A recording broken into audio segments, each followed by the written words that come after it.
Today is Monday, May the 13th, and of course it was ugly, and we all know that it was driven by the China tariff issues, and this chart tells you about everything you need to know. I mean, what wasn't read? We had a few financials, and that's about it.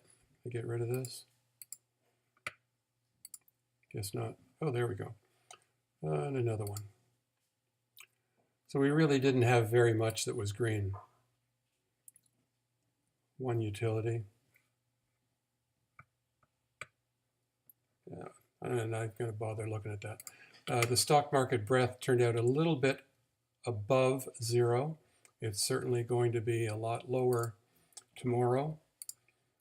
Volume was relatively high today in the Dow, in the NASDAQ, and in the S&P, so that's something to pay attention to. Decliners led advancers by 80% to 16%. Not good. But we still had 32 stocks, 31%, 148 stocks that made a new high. But we had 321 stocks that made a new low. That sucks. So let's look at the charts. We'll find some interesting things. The first most interesting thing is that the 200 daily moving average, this is a weekly chart, but you can see that I can plot a daily moving average in Motive Wave, and the daily moving average and the top of the cloud are the same, guaranteeing that we're pretty much headed down towards 2773 in the S&P. And what does that also look like?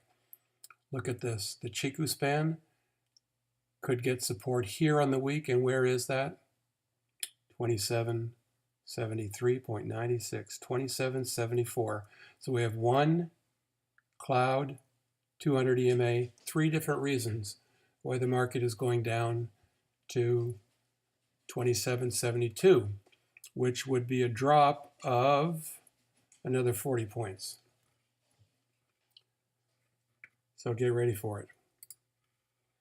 Apple on the weekly barely fell below the 200 moving average, but we had bad news just before the close about a Supreme Court decision regarding Apple and the App Store.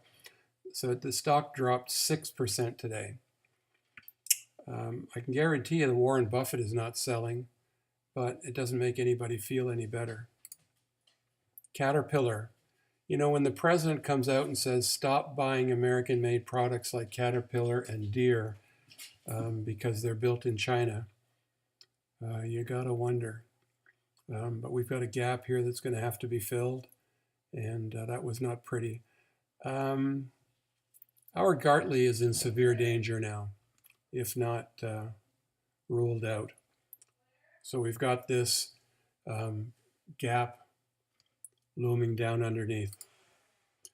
Gold is up for the week. Surprise, surprise, not as much as it should be if that's where people were fleeing for safety, but it's not. Intel continues to drop. That stock is poisonous. WDC, not good. Whirlpool, not much better. I mean, this is not a lot of confidence in the American consumer right now. But of course, it's those appliances that are going to get hammered by the trade deals, trade tariffs. So we've almost dropped down to the 200 simple moving average today. We can expect that that will be another place that will want to get tested. So just pretty shitty all around. But I think that if we had one thing that we want to point out, it's certainly the S&P on the weekly convergence of the 200, the cloud top, and the candle support for the Chiku span, which is also where the 8 EMA is, but it's below the 50. So it's coming down to 2774.